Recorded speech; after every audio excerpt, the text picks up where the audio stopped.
എന്നുണ്ടെങ്കിൽ അധ്വാനം എളുപ്പം. ബൈബിൾ പറയുന്ന പോലെ കർത്താവ് ഭവനം പണിയുന്നെങ്കിൽ പണിക്കാരുടെ അധ്വാനം നിഷ്ഫലമാകില്ല. സർവോടത്ത് പറഞ്ഞ ഹല്ലേലൂയ. കർത്താവ് ഭവനം കാക്കുന്നില്ലെങ്കിൽ കാവൽക്കാൽ ഉണർന്നിരുന്നിട്ട് കാര്യമില്ല. കർത്താവ് ഭവനം പണിയുന്നില്ലെങ്കിൽ പണിക്കാരുടെ അധ്വാനം ഒരു ഫലവും ഒരു കാര്യം. കർത്താവ് കൂടെ, ഈശോ കൂടെ. അതുകൊണ്ട് ഈ യാത്രയിൽ ഈശോ നീ ഒന്ന് നോക്കിയാൽ മതി. ഒറ്റ നിമിഷം നീ നിന്നോട് എൻ്റെ കൂടെ കർത്താവിൻ്റെ സാന്നിധ്യം വെളിപ്പെടുന്നുണ്ടോ? എൻ്റെ യാത്രയിൽ എൻ്റെ കൂടെ കർത്താവുണ്ടോ? ഞാൻ വാഹനത്തിൽ പോകുമ്പോൾ, ഞാൻ വീട്ടിലിരിക്കുമ്പോൾ, ഞാൻ എൻ്റെ മക്കളെ വളർത്തുമ്പോൾ, ഞാൻ ജോലി ചെയ്യുമ്പോൾ, കടലിൽ അധ്വാനിക്കാൻ പോകുമ്പോൾ, ബിസിനസ് മേഖലയിൽ പോകുമ്പോൾ, കൃഷിയിടങ്ങളിൽ പോകുമ്പോൾ, ഞാൻ അധ്വാനിക്കുന്ന ഞാൻ മക്കൾക്ക് ഭക്ഷണമുണ്ടാക്കുമ്പോൾ, അടുക്കളയിൽ എൻ്റെ കർത്താവിൻ്റെ സാന്നിധ്യമുണ്ടോ? എൻ്റെ വീട്ടിലെല്ലാ മുറിയിലും കർത്താവിന് വരാൻ പറ്റും. അവിടെ കർത്താവിന് ഇഷ്ടമില്ലാത്ത എന്തെങ്കിലും ഇരിപ്പുണ്ടോ? എൻ്റെ ഹൃദയത്തിൻ്റെ എല്ലാ കോണുകളും കർത്താവിന് കയറാം. അവിടെ ഒന്നും കർത്താവിന് ഇഷ്ടമില്ലാത്തൊന്നും ഇരിപ്പില്ലെന്ന് നിനക്ക് ധൈര്യപൂർവ്വം പറയാൻ പറ്റുമോ? കർത്താവിനെ കൂട്ടത്തിൽ കൊണ്ട് അത് മാത്രം നടത്തിയാൽ മതി. ഈശോ കൂടെ അവിടെ അച്ഛൻ ഇവിടെ എത്തും ഒന്നുമില്ല. സത്യത്തിൽ ഞാനിവിടെ എനിക്ക് ദൈവത്തിന് ഞാൻ ചിലപ്പോൾ ദൈവമേ എങ്ങനെ ഇവിടം വരെ എത്തി എനിക്കറിയില്ല. എല്ലാം ദൈവം പ്രവർത്തിച്ചു എന്ന് മാത്രം. യോഹന്നാന്റെ സുവിശേഷം 21 അധ്യായത്തിൽ കാണാവേ തിബേരിയസ് കളത്തീരത്ത് വെച്ചുണ്ടാകുന്ന മഹാത്ഭുതങ്ങൾ. ഒന്നവിടെ ഇതാണ്. ഈശോ പറഞ്ഞിറക്കിയപ്പോൾ ഈശോയോട് കൂടെ ഈശോ അവരെ നോക്കിക്കൊണ്ട് നിൽക്കുകയാണ്. ഈശോയുടെ സാന്നിധ്യത്തിൽ അവരധ്വാനിക്കുന്നു. വലതുവശത്ത് വലയിറക്കുന്നു. കർത്താവിനോട് ചേർന്ന് പിതാവായ ദൈവത്തിൻ്റെ വലതുവശത്ത് ഉപവിഷ്ടനായിരിക്കുന്ന പുത്രൻ തമ്പുരാനായ ഈശോ മിശിഹായോട് ഐക്യപ്പെട്ടുകൊണ്ട് അധ്വാനിക്കുന്ന അധ്വാനങ്ങൾക്ക് ശരിക്കുള്ള ഫലങ്ങൾ ഉണ്ടാകുള്ളൂ. അല്ലാതുണ്ടാകുന്ന ഫലങ്ങളൊന്നും നിലനിൽക്കില്ല. ചിലരുണ്ട് കഷ്ടപ്പെട്ട് വീട്ടിലോട്ട് കൊണ്ടുവരും, ഇടയ്ക്ക് വെച്ചെല്ലാം നഷ്ടപ്പെട്ടു പോകുന്ന അവസരം. പറഞ്ഞ ഹല്ലേലൂയ. പഠിക്കൽ വെച്ച് കലമുടച്ച് കളയുന്ന അനുഭവം ഒത്തിരി പേരുണ്ട്. കഷ്ടപ്പെട്ട് ഇങ്ങനെ വെള്ളം കോരിക്കൊണ്ട് നമ്മളൊരു ഉപമ പോലെ കഥ പോലെ പറയുന്ന, കഷ്ടപ്പെട്ട് ഒരു കിണറ്റിൽ നിന്ന് വെള്ളം കോരിക്കൊണ്ട് അമ്മ വരികയാണ്. പോലെ സ്വപ്നം കണ്ടുകൊണ്ട് വരിക. പക്ഷേ വീടിൻ്റെ അടുക്കള ഭാഗത്ത് വന്ന് വീടിനകത്തോട്ട് കാലെടുത്ത് വെക്കുന്ന സമയത്ത് പെട്ടെന്ന് കാല് തന്നെ പോകുന്നു. ഈ കൊണ്ടുവരുന്ന ജലം മുഴുവനും ആ പാത്രം അവിടെ കല്ലിൽ വീണ് പൊട്ടി തകരുന്ന് കാണാൻ പറ്റും എന്ന് പറഞ്ഞില്ല. പല ജീവിതങ്ങളും ഇങ്ങനെ കൊണ്ടുവരുന്നത് നഷ്ടപ്പെട്ടു. കാരണം അവനെ താങ്ങുന്നുള്ളൂ. ദൈവത്തിൻ്റെ സാന്നിധ്യം ദൈവം താങ്ങാൻ അവൻ ആഗ്രഹിക്കുന്നില്ല. ദൈവത്തിൻ്റെ കരവും ചോദിക്കുന്നില്ല. ദൈവത്തോട് മറുതലിക്കുന്ന ആളുകൾ അവർക്ക് തന്നെ അനുഭവിക്കാൻ പറ്റില്ല. കൈയടിച്ച കർത്താവ് നന്ദി പറഞ്ഞ ഉച്ചത്തിൽ പറഞ്ഞേ ഹല്ലേലൂയ ഹല്ലേലൂയ. യേശു അവരോട് ചോദിച്ചു, കുഞ്ഞുങ്ങളെ നിങ്ങളുടെ അടുക്കൽ മീൻ വല്ലതുമുണ്ട്? ഇല്ല എന്നവർ ഉത്തരം പറഞ്ഞു. അവൻ പറഞ്ഞു, വള്ളത്തിൻ്റെ വലതുവശത്ത് വലയിടുക, അപ്പോൾ നിങ്ങൾക്ക് കിട്ടും. അവർ വലയിട്ടു. അപ്പോൾ വലയിലകപ്പെട്ട മത്സ്യത്തിൻ്റെ ആധിക്യം നിമിത്തം അത് വലിച്ചു കയറ്റാൻ അവർക്ക് കഴിഞ്ഞില്ല. ഇത് വർദ്ധിപ്പിച്ചു തരുന്ന ദൈവമാണ് മക്കളെ. 5 അപ്പം 5000 പേർക്ക് വർദ്ധിപ്പിക്കും ദൈവമാണ് മക്കളെ. ആ ദൈവത്തിൻ്റെ കരങ്ങളിൽ കൊടുത്താൽ, ഈശോയുടെ കൈകളിൽ നിങ്ങളുടെ പ്രശ്നങ്ങൾ, നിങ്ങളുടെ ആവശ്യങ്ങൾ കാഴ്ചവെച്ച് അവിടെ ആ കരങ്ങളോട് പിടിച്ച് നടക്കണം. കർത്താവിൻ്റെ കൈ പിടിച്ച് നടക്കണം. കർത്താവ് നിങ്ങളുടെ കുഞ്ഞുങ്ങളെ പഠിപ്പിക്കേണ്ടത്. പഠിക്കുന്ന ഒത്തിരി യുവാക്കൾ യുവതികളും അലതീഷ്ണതയോടെ പ്രാർത്ഥിക്കുന്നു കണ്ടു. അവരെല്ലോടും ഈശോയിൽ മക്കൾ ഈശോയുടെ കൈയെ മുറുകെ പിടിച്ചുകൊണ്ട് ജീവിതം നടത്തണം. മുറുകെ പറഞ്ഞേ ഹല്ലേലൂയ. ഈശോയോട് പറയണം, ഈശോയെ ഞാൻ നിന്നെ ഇട്ടേച്ച് പോകാതിരിക്കാൻ നീ എൻ്റെ കയ്യിൽ മുറുകെ പിടിച്ചിരിക്കണം. ഞാൻ നിൻ്റെ കയ്യിൽ നിന്നിട്ട് നീ എൻ്റെ കയ്യിൽ മുറുകെ. അങ്ങനൊരു ആത്മബന്ധം ഉണ്ടാകണം. പിശാച് ഹവ്വായെ ഉപകരണമാക്കിയാണ് മനുഷ്യകുലത്തെ മുഴുവൻ കൈക്കലാക്കിയത്. അതിന് മനുഷ്യവംശത്തിലേക്ക് മരണം, പാപം, അധപ്പതനം വിളിച്ചു വരുത്താൻ കാരണം ഹവ്വായുടെ അവിശ്വാസമാണ്. അവൾ ദൈവത്തെ അവിശ്വസിച്ചിട്ട് പിശാചിനെ വിശ്വസിച്ചു. അവർക്ക് പറഞ്ഞേ കൈയടിച്ച് കർത്താവ് നന്ദി പറഞ്ഞേ. അവർക്ക് പറഞ്ഞേ ഹല്ലേലൂയ. എന്നാൽ പരിശുദ്ധ അമ്മ, രണ്ടാമത്തെ ഹവ്വായായ പരിശുദ്ധ അമ്മയുടെ അടുക്കൽ ദൈവത്തിൻ്റെ വചനം വരുമ്പോൾ അമ്മ മാത്രം ചരിത്രത്തില് ദൈവവചനത്തെ വിശ്വസിക്കുകയാ. അമ്മ ചോദിച്ചു, എങ്ങനെ സംഭവിക്കും? അമ്മ പറഞ്ഞു, പരിശുദ്ധാത്മാവ് നിൻ്റെ മേൽ വരും, അത്യുന്നതൻ്റെ ശക്തി നിൻ്റെ മേൽ ആവസിക്കും. ഞാൻ പുരുഷനെ അറിയുന്നില്ല. പുരുഷേച്ഛ കൂടാതെ എങ്ങനെയാണ് ഒരാൾക്ക് ജനിക്കാൻ പറ്റുക? ഈ ഭൂമിയിൽ എങ്ങനെ അങ്ങനെ ജന്മം നടക്കുമെന്ന് അമ്മ ചോദിക്കുമ്പോൾ പരിശുദ്ധാത്മാവ് അപ്പോൾ അമ്മ പറഞ്ഞു, ഇതാ കർത്താവിൻ്റെ ദാസി, നിൻ്റെ വചനം പോലെ സംഭവിക്കട്ടെ. ഈ മാലാഖയുടെ വചനം അതിന് ദൈവമാണ്, പുത്രൻ തമ്പുരാനാണ്. അതിന് മാംസം ധരിക്കാൻ വേണ്ടത് ഒരു വിശ്വാസമുള്ള ഒരാൾ വേണം, സംശയമില്ലാത്തൊരാളെ. അങ്ങനെയാണ് ഈ ലോകം പാപം പോലെ അന്ധകാലത്ത് കഴിഞ്ഞിരുന്ന ജനത്തെ മുഴുവൻ വീണ്ടെടുക്കാൻ സാധിച്ചത് പരിശുദ്ധ അമ്മയുടെ വിശ്വാസത്തിലൂടെയാണ്. അമ്മ വിശ്വസിച്ചപ്പോൾ വചനം മാംസം ധരിച്ച് ഭൂമിയിലേക്ക് വന്നു. അങ്ങനെയാണ് പുത്രൻ തമ്പുരാൻ ഈ ഭൂമിയിലേക്ക് വരാൻ പറ്റിയത്. അതുകൊണ്ട് ചരിത്രത്തിലെ ഏറ്റവും പ്രധാനപ്പെട്ട ഭൂമിയിലെ ഏറ്റവും വലിയ ആളാണ് പരിശുദ്ധ അമ്മ. കൈയടിച്ച് കർത്താവ് നന്ദി പറഞ്ഞേ. അങ്ങനെയാണ് പരിശുദ്ധ അമ്മ നമ്മുടെ എല്ലാവരുടെയും അമ്മയായി തീർന്നത്. പിശാചിന്റെ തല തകർത്തത് പരിശുദ്ധ അമ്മയുടെ വിശ്വാസത്തിന്റെ ഫലമായിട്ട്. അതുകൊണ്ട് അമ്മയ്ക്കെതിരെ പ്രസംഗിക്കുന്നവൻ പിശാചിൻ്റെ ഒരു ഉപകരണമായിരിക്കുമെന്നുള്ള കാര്യത്തിന് എനിക്ക് യാതൊരു സംശയമില്ല. അമ്മയ്ക്കെതിരെ സംസാരിക്കുന്നിടത്ത് അത്ഭുതങ്ങൾ, അടയാളങ്ങൾ ഉണ്ടായാലും ഞാൻ വിശ്വസിക്കത്തില്ല. കൈയടിച്ച് കർത്താവ് പറഞ്ഞേ. പക്ഷേ അത്രേ രണ്ട് കരപ്പെടുത്തപ്പോൾ ഹല്ലേലൂയ. അതുകൊണ്ട് പരിശുദ്ധ അമ്മയോട് ആരെല്ലാം ഐക്യപ്പെടുന്നുവോ അമ്മ അവരെ സംരക്ഷിക്കുക. അമ്മ ഈശോയുടെ തിരുമുഖം അവർക്ക് കാണിച്ചു കൊടുത്തിരിക്കും. പ്രസലോഷ് പാപികളുടെ സങ്കേതമായ അമ്മ, ക്രിസ്ത്യാനികളുടെ സഹായം, രോഗികളുടെ ആശ്വാസം. അമ്മയ്ക്ക് നിൻ്റെ അമ്മയുടെ വിമല ഹൃദയത്തിന് നിന്നെ നിൻ്റെ കുടുംബത്തെയും എപ്പോഴും പ്രതിഷ്ഠിച്ചു കൊണ്ടിരിക്കുക. പറ്റുമെങ്കിൽ എല്ലാ ദിവസവും ഒരു ദിവസം പോലും മുടങ്ങാതെ പരിശുദ്ധ അമ്മയുടെ ജപമാല ചൊല്ലുക. കുടുംബ പ്രാർത്ഥന വേണം കേട്ടോ. കുടുംബ പ്രാർത്ഥന ഇല്ലാത്ത കുടുംബത്തിൽ സന്ധ്യയ്ക്ക് ലൈറ്റ് തെളിച്ചാലും ആ പ്രകാശമേ ഉള്ളൂ, ആത്മാവിൻ്റെ പ്രകാശം ഉണ്ടാകില്ല. എൻ്റെ മാതാപിതാക്കളെ വീട്ടിൽ എന്തെല്ലാം പണിയും തൊഴിലും ഒക്കെ ഉണ്ടെങ്കിലും സന്ധ്യാസമയത്തെ ഒരു സമയം നിശ്ചയിക്കും. ഒന്നെങ്കിൽ 7 മണി, അല്ല 7:30 മണി, അല്ല 8 മണിയാകുമ്പോൾ അപ്പനും മക്കളും എല്ലാം ഒരുമിച്ചിരുന്ന്, അമ്മയൊക്കെ ഒരുമിച്ചിരുന്ന് ഒരു ജപമാല ചൊല്ലി പ്രാർത്ഥിച്ച് പ്രസലോഷ് പ്രാർത്ഥിച്ചിട്ട് പരസ്പരം സ്തുതി കൊടുത്ത് അപ്പനമ്മയും ഒരുമിച്ച് ഭക്ഷണം കഴിച്ച് ആ കുടുംബത്തിലെ അന്ധകാരം മാറും. ആ വീട്ടിൽ അല്ലെങ്കിൽ ഇലക്ട്രിസിറ്റി ഒന്നും ഇല്ലെങ്കിലും ആ വീട്ടിൽ പ്രകാശമുണ്ടാകും. കാരണം അവിടെ ദൈവ സാന്നിധ്യം കടന്നു വരും. വൈകുന്നേരം വീട്ടിൽ കൊന്തയില്ലാത്ത വീട്ടിൽ പരിശുദ്ധ അമ്മയില്ലാത്ത വീടായിട്ട് മാറാൻ പോവുക. പ്രസലോട്. അതുകൊണ്ട് ജപമാല എന്നത് നിൻ്റെ വലിയൊരു ഉപകരണമാകണം. കഴുത്തിൽ ധരിച്ചാൽ പോരാ, കൈ പിടിച്ചാൽ പോരാ. നിൻ്റെ യാത്രയിലും നിൻ്റെ കുടുംബത്തിലും ഒറ്റ ദിവസം പോലും മുടങ്ങാതെ ജപമാല ചൊല്ലണം. അസനോട് പറഞ്ഞേ ഹല്ലേലൂയ, ഹല്ലേലൂയ. പാപത്തിൻ്റെ അടിമത്ത് പരിശുദ്ധ അമ്മയെ കൂട്ടുപിടിച്ചാൽ ഏറ്റവും വലിയ ഗുണം എന്നറിയാം. അമ്മ നമ്മളുടെ വിശുദ്ധി കാത്തു സൂക്ഷിക്കും. പാപ സാഹചര്യങ്ങൾ നമ്മളെ രക്ഷിക്കും. പാപത്തിൻ്റെ കുഴിയിൽ വീഴാതെ നമ്മയും നമ്മുടെ മക്കളെയും കുടുംബത്തെയും കാത്തോളും അമ്മയുടെ മധ്യസ്ഥം തേടുക. അമ്മയുടെ ആത്മനാശം ഉണ്ടാകാൻ അമ്മ സമ്മതിക്കില്ല. അമ്മയുടെ വിമല ഹൃദയത്തിന് പ്രതിഷ്ഠിക്കപ്പെട്ട ഒരു ആത്മാവ് നശിച്ചു പോകാൻ അമ്മ സമ്മതിക്കില്ല. അമ്മ എങ്ങനെയെങ്കിലും നിന്നെ മാരക പാപത്തിൻ്റെ കെണിയിൽ നിന്ന് മാരക പാപത്തിലൊക്കെ ആളുകൾ വീണു പോകുന്നുണ്ട്. കാരണം പരിശുദ്ധ അമ്മയോടുള്ള ഒരു ആത്മബന്ധമില്ല. വിശുദ്ധിയൊക്കെ നഷ്ടപ്പെട്ടു പോകുന്നു. നല്ല ഹൃദയം കൊണ്ട് അമ്മയോ പരിശുദ്ധ അമ്മയോട് ബന്ധം കുറവാണ്. ആ ബന്ധം നമ്മളിന്ന് മൊബൈൽ ഫോൺ, മക്കളെ ഒരു കാര്യം ഓർത്തണം, ഈ മൊബൈൽ ഫോൺ നല്ലതാണ്, ഒരുപാട് നന്മകളുടെ സമയം. പക്ഷേ അത് 99% ആൾക്കാരും ദുരുപയോഗിക്കുന്ന കാലം. അത് എനിക്കറിയാം. നല്ല റിച്ചായിട്ടുള്ള ആൾക്കാർ പോലും ഞാൻ കണ്ടിട്ടുണ്ട്. അവർ മൊബൈൽ ഫോൺ ഞങ്ങൾ സാധാ മൊബൈൽ ഫോണും മേടിക്കുക. കാരണം പാപ സാഹചര്യങ്ങൾ ഉപേക്ഷിക്കണം. അപ്പോൾ നമ്മൾക്ക് വൈകുന്നേരം ടെലിവിഷൻ ഇതിൻ്റെ മുമ്പിൽ ഇന്നത്തെ വൈകിട്ടത്തെ നമ്മുടെ നമുക്കറിയാം വീടുകളിൽ ടെലിവിഷനും അല്ല സീരിയലും അല്ല അതൊന്നും ആ ചർച്ചകളും ഇതൊന്നും പെടാതിരിക്കുക. കർത്താവിന് വലിയ കുറവുകൊണ്ട് എനിക്ക് ടെലിവിഷനൊന്നും ഇല്ല കേട്ടോ. പ്രസലോഷം അതിന് മുമ്പ് ഇരിക്കാറുമില്ല. വാർത്തകൾ പോലും വല്ലപ്പോഴും വല്ലൊക്കെ ഒത്തിരൊക്കെ അറിഞ്ഞാൽ മതി. അതായത് വിശുദ്ധ കൊച്ചുറസ്യ പറഞ്ഞ ഏറ്റവും വലിയ സഭയിലെ വേദപാരംഗതയായ വിശുദ്ധ കൊച്ചുറസ്യ പറഞ്ഞൊരു വാക്കുണ്ട്, ഈ ലോകത്തെക്കുറിച്ചുള്ള അജ്ഞതയാണ് എൻ്റെ ഏറ്റവും വലിയ സൗഭാഗ്യം. പ്രസലോഷ് ഈ ലോകത്തുള്ള എല്ലാം ഒന്നും അറിയേണ്ട ആവശ്യം എനിക്കില്ല. എല്ലാം അറിയാൻ പോകുന്നവൻ എല്ലാ ചെളിയിലും പെട്ടു ആത്മാവ് ഒഴുകിപ്പോവേ, സാത്താൻ നരകത്തിലേക്ക് ഒഴുകിപ്പോകും. കൈയടിച്ച കർത്താവ് നന്ദി പറഞ്ഞ ഉച്ചത്തിൽ ഒറ്റ വിളിച്ചോയേ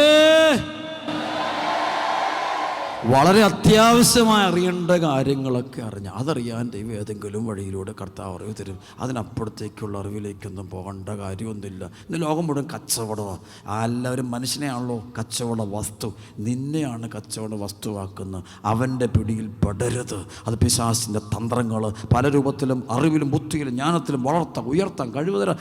ഒന്നും പെട്ടുപോയേക്കരുത്. എനിക്കൊരു ഒത്തിരി കുടുംബങ്ങൾ ഇതൊന്നും സന്ധ്യ മയങ്ങുമ്പോൾ സന്ധ്യ മുഴുവൻ ടെലിവിഷന് മുമ്പിലും അതുപോലെ മൊബൈൽ ഫോണിനകത്തും വാട്സപ്പിനകത്തും ഫേസ്ബുക്കിനകത്തും കളിച്ച് ജീവിച്ച് ജീവിതത്തിൽ അവസാനം അനർത്ഥങ്ങൾ, നിരാശയും ഒരുപാട് അപകടം വരും. ഇതൊന്നൊക്കെ മാറിയിട്ട് നമ്മൾ സന്ധ്യയ്ക്ക് അപ്പനും അമ്മയും അവരങ്ങോട്ടും ഇങ്ങോട്ടും ഒന്ന് കാണട്ടെ. ഈ വല്ലവനെയും കാണുന്നത് എന്താ? സ്വന്തം അപ്പനും അമ്മയും മക്കളും അങ്ങോട്ടും ഇങ്ങോട്ടും ഒരുമിച്ച് സ്നേഹിച്ചും കൂട്ടുകൂടിയും ചിരിച്ചും കളിച്ചും വഴക്കുകൂടിയും ഒക്കെ ജീവിച്ച് അങ്ങനെ കുടുംബത്തിൻ്റെ ആ കുടുംബാന്തരീക്ഷമില്ല ആനന്ദമുള്ള കുടുംബങ്ങളായിട്ട് മാറട്ടെ. ആനന്ദമുള്ള അങ്ങോട്ട് ഈ ആനന്ദം നശിപ്പിക്കാൻ വേണ്ടി നമ്മുടെ ഇടയിലേക്ക് ചില മീഡിയകളൊക്കെ വരുന്നത് ഒക്കെ കളയണത് ആരും മൈൻഡ് ചെയ്യേണ്ട. അവർ നമ്മൾ എന്തും പറഞ്ഞോട്ടെ, ഇതൊന്നും ഇതിൻ്റെ ജീവിതം കളയരുത്. സർവോടത്തെ ഹല്ലേലൂയ. ജീവിതം കളയും. യുവതി യുവാക്കൾ ചിലപ്പോഴൊക്കെ ചില പാപക്കൂട്ടിപ്പെട്ടു പോകുന്നു. ബന്ധം ഈ മൊബൈൽ ഫോണുകൾ അനാവശ്യമായ ഉപയോഗം മൂലം ഉണ്ടാകുന്ന സംഭവമാണത്. ഇതൊക്കെ മാറണം. നമ്മൾ ഇച്ചിരി വളരാനുണ്ട് മക്കളെ. ഈ കാണുന്ന ഈ പൊയ്മുഖങ്ങളുടെ പിന്നാലെ കുമിളകളുടെ പോലെ നിമിഷ സുഖത്തിൻ്റെ പിന്നാലെ ജീവിതം കളഞ്ഞ് അവസാനം അതുമില്ല ഇതുമില്ല നമ്മൾ ദൈവം നഷ്ടപ്പെട്ടു പോകും. അതുകൊണ്ട് നിങ്ങൾ ഈ കൺവെൻഷൻ കഴിയുമ്പോൾ കുടുംബങ്ങൾ വേണം. കുടുംബ പ്രാർത്ഥനയായി സന്ധ്യാസമയങ്ങളിൽ ഇത്തരം പ്രവർത്തനങ്ങൾ നമ്മൾ നിർത്തണം. അപ്പോൾ നമ്മൾ വീട്ടിൽ സന്ധ്യയ്ക്ക് കാണുന്ന വഴിപോക്കനല്ലാണ്ട് കേട്ടിയിരുത്തേണ്ട വീടല്ല നിൻ്റെ വീട്. നിൻ്റെ വീട് സഭ വന്ന് വെഞ്ചരിച്ച് ആശ്രയിച്ച് വിശുദ്ധീകരിച്ച് ദൈവഭവനമാക്കി ഉയർത്തിയിരിക്കുന്ന വീട് പുണ്യപ്പെട്ട വീടായിട്ട് മാറണം. അവർക്ക് പറഞ്ഞേ ഹല്ലേലൂയ, ഹല്ലേലൂയ. അവിടെ വിശുദ്ധരായ കുഞ്ഞുങ്ങൾ വളരേണ്ട വീടാണ്. അവിടെ പാപം ചെയ്യാനായിട്ട് അനുവദിക്കരുത്.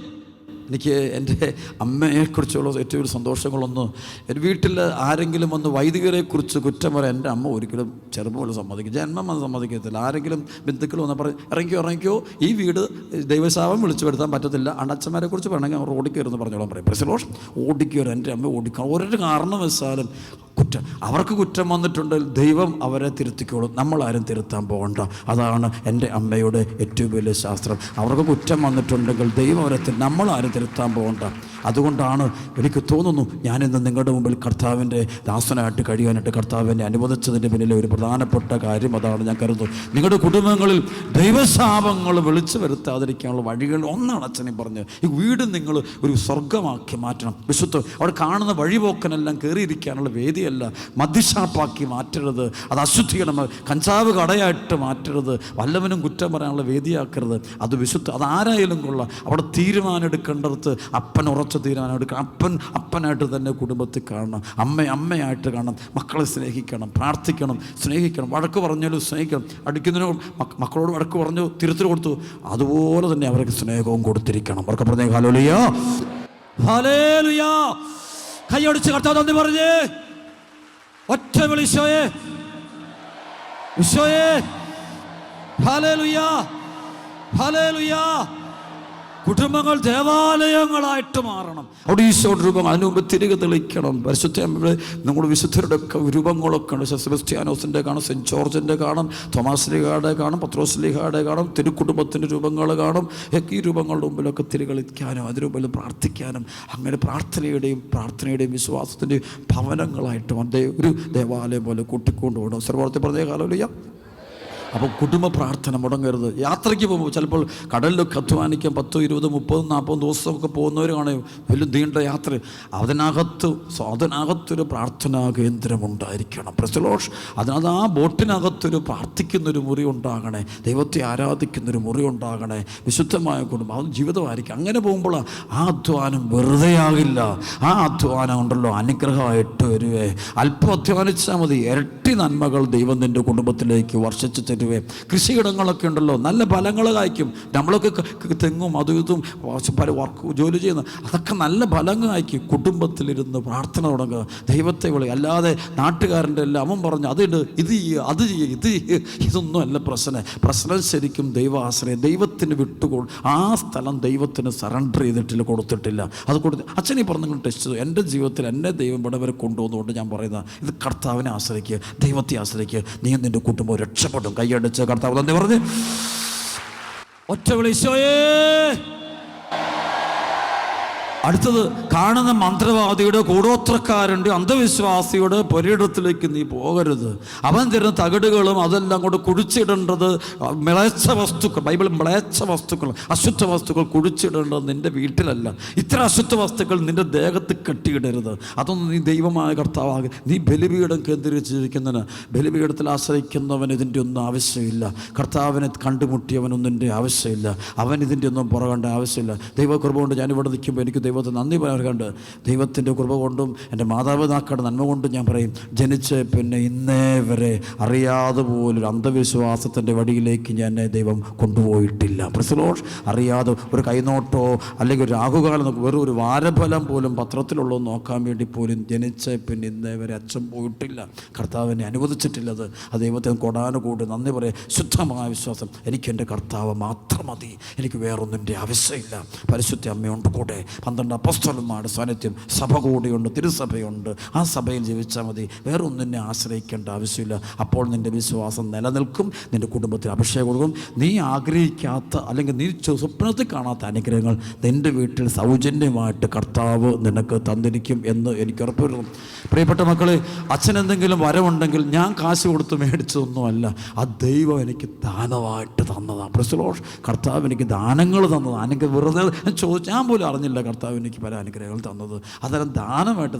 ഒരു കാര്യമുള്ളൂ, വിശ്വസ്തനോട് ദൈവം വിശ്വസ്തത കാണിക്കും. 1 കൊരിന്ത്യർ 4, 1, 2, 3 വചനം പറയും, കാര്യസ്ഥന് വിശ്വസ്തത കൂടിയേ തീരുള്ളൂ. ദൈവവുമായിട്ടുള്ള ബന്ധത്തിൽ കള്ളത്തരം കാണിക്കരുത്. ബലിപീഠവുമായിട്ടുള്ള ബന്ധത്തിൽ കള്ളത്തരം കാണിക്കരുത്. വിശുദ്ധരെ വണങ്ങുന്നിടത്ത് കള്ളത്തരം കാണിക്കരുത്. വിശ്വാസ ജീവിതം കുടുംബത്തിൽ നടത്തുമ്പോൾ കള്ളത്തരം കാണിക്കരുത്. ആരെയും പറ്റിക്കാൻ വേണ്ടി ആത്മീയ ജീവിതം നയിക്കരുത്. നേരെ പോവുക. ദൈവം നിനക്ക് വേണ്ടത് അവിടെ കൊണ്ടുവന്ന് ദൈവം നിനക്ക് തന്നിരിക്കുമെന്ന് കർത്താവ് ഞാൻ ഉറപ്പ് തരിക. ഒറ്റ വിളിച്ചോയേ, ഹല്ലേലൂയാ, ഹല്ലേലൂയാ, ഹല്ലേലൂയാ. വിശ്വ ആരാധന, വിശ്വ ആരാധന. സഭയ്ക്ക് വേണ്ടി പ്രാർത്ഥിക്കുക. പ്രിയപ്പെട്ട മക്കളെ, തുടർന്ന് നമ്മൾ ആരാധനയിലേക്ക് പ്രവേശിക്കാൻ പോവുകയാണ്. പരിശുദ്ധാത്മാവിൻ്റെ പ്രത്യേകമായ കൃപാവരങ്ങൾ, അഭിഷേകങ്ങൾ, കർത്താവിൻ്റെ വലിയ കൃപകൾ നമ്മുടെ മേൽ ഒഴുകപ്പെടാൻ വേണ്ടി തീവ്രമായിട്ട് നമുക്ക് ആഗ്രഹിച്ച് പ്രാർത്ഥിക്കാം.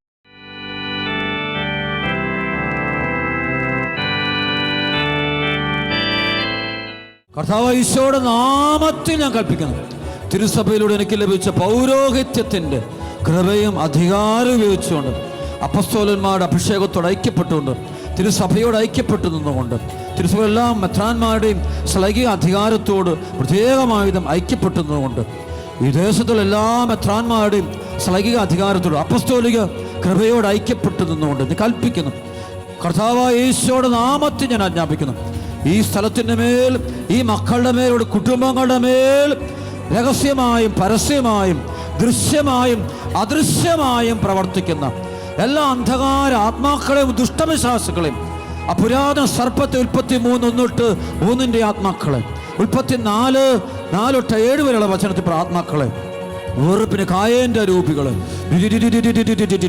ഹോസ്യാഞ്ചലൻ്റെ അശുദ്ധാത്മാക്കളെ, ഈശോമിശിഹായുടെ നാമത്തിൽ അപ്പസ്തോല പ്രവർത്തനം 16, 17, 18, 19 വചനം കൊണ്ട്, 1 യോഹന്നാൻ 3:8 വചനം കൊണ്ട്, 19:34 വചനം കൊണ്ട് ബന്ധിക്കുന്നു, ബന്ധിക്കുന്നു, ബന്ധിച്ച് 8:31 ബഹിഷ്കരിക്കുന്ന സഹോദരൻ യേശുനാമത്തിൽ ഇറങ്ങിപ്പോൻ ആജ്ഞാപിക്കുന്നു. ഈ ദേശത്തുള്ള മക്കളുടെ ശരീരത്തിലെ രോഗങ്ങൾ, രോഗപീഠകൾ, തകർച്ചകൾ, കുടുംബ പ്രശ്നങ്ങൾ, മാനസിക പ്രശ്നങ്ങൾ, സാമ്പത്തിക തകർച്ചകൾ, ജോലി തകർച്ചകൾ, വിവാഹ തകർച്ചകൾ, കടബാധ്യതകൾ, കുടുംബ പ്രശ്നങ്ങൾ, പൈശാചിക മേഖല, അങ്ങനെയുള്ള ബന്ധനങ്ങൾ, രോഗങ്ങൾ, മാരക രോഗം, മാറാരോഗങ്ങൾ, പൈശാചിക പിടിയിൽക്കുള്ള രോഗങ്ങളാൽ വലയുന്ന മക്കൾ ആരെല്ലാം ഇപ്പോൾ ഈ കൂട്ടായ്മയിലും ഈ ശുശ്രൂഷയിലും ലോകത്ത് എവിടെയെല്ലാം ഇരുന്നുകൊണ്ട് കൂടുന്നുണ്ടോ, ആരെല്ലാം ഈശോയിൽ വിശ്വസിക്കുന്നുണ്ടോ, സംശയമില്ലാത്ത മക്കൾ ആരെല്ലാം ഉണ്ടോ, ആ മക്കളുടെ മേൽ കുടുംബങ്ങളുള്ള ദുഷ്ടവിശ്വാസങ്ങളെ, രോഗപീഠകളെ, പാപപീഠകളെ ഈ പരിശുദ്ധ കുർബാനയിൽ എഴുന്നള്ളിരിക്കുന്ന കർത്താവായ യേശു ക്രിസ്തുവിന്റെ പരിശുദ്ധ നാമത്തിൽ ഞാൻ ബന്ധിക്കുന്നു. ബന്ധിച്ച് ലൂക്കാ 8:31 ബഹിഷ്കരിക്കുന്നു.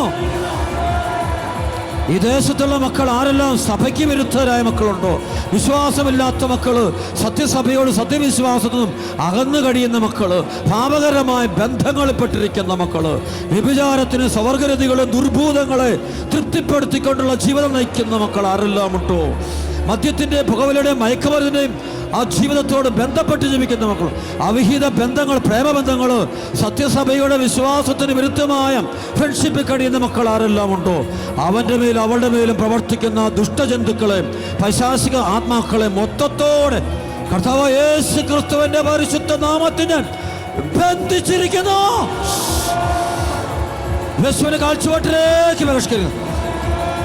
വിദേശത്തുള്ള മക്കള്, നിരാശപ്പെട്ടിരിക്കുന്ന മക്കള്, കുടുംബം തകർന്നവർ, ഒറ്റപ്പെട്ടു പോയവർ, ആരുമില്ലാത്ത മക്കൾ, മനസ്സ് തകർന്ന മക്കള്, എല്ലാ തരത്തിലും ബുദ്ധിമുട്ടുകളും ക്ലേശങ്ങളും തകർച്ചകളും ദുരിതങ്ങളും അനുഭവിക്കുന്ന മക്കളുണ്ടോ ആ മക്കളെ ദുരിതപ്പെടുത്തുന്ന, തകർക്കുന്ന ദുഷ്ടപിശാചുകളെ, അശുദ്ധാത്മാക്കളെ പരിശുദ്ധ കുർബാനയിൽ ജീവനോട് എഴുന്നള്ളിരിക്കുന്ന ഉത്ഥിതനായ യേശുവിന്റെ നാമത്തിൽ ഞാൻ ബന്ധിച്ചിരിക്കുന്നു, ബഹിഷ്കരിക്കുന്നു.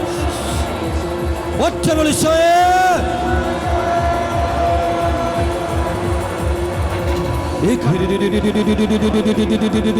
കരങ്ങൾ ഉയർത്തിപ്പിടിച്ച് മക്കളെ കരഞ്ഞ് പ്രാർത്ഥിക്കട്ടെ. എല്ലാ വേദന കൊടുത്ത്, ഒരു 7 നിയോഗം കൊടുത്ത് ഈശോ ഏറ്റെടുക്കുന്നു. യുവാക്കള്, യുവതികള്, അപ്പനമ്മമാര്, മുതിർന്നവര്, വാർദ്ധക്യത്തിൽ പോകുന്നൊക്കെ പ്രാർത്ഥിച്ച്, എല്ലാം പ്രാർത്ഥിച്ച് ഈശ്വരൻ സമർപ്പിച്ച് ഇത് കർത്താവ് നമ്മെ ആശീർവദിക്കാൻ പോകുന്ന വലിയ സമയമാണ്, വലിയ കൃപയുടെ സമയമാണ്. വിഷയം വ്യാപരിച്ചുകൊണ്ടിരിക്കുന്ന വിശ്വസിക്കുന്ന മക്കള് കണ്ണു തുറന്ന് ഈശോയോട് നോക്കിയിട്ട് ചങ്ക് പൊട്ടി അങ്ങ് ഈശോയെന്ന് വിളിച്ച്, യേശുവെന്ന് ചങ്ക് പൊട്ടി വിളിച്ച്, യേശുവെന്ന് വിളിച്ച്, പോരാ യേശുവേ,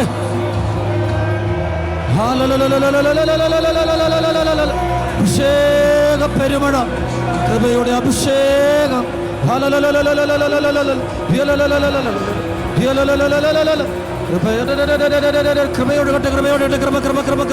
കൃപയുടെ അഭിഷേകം.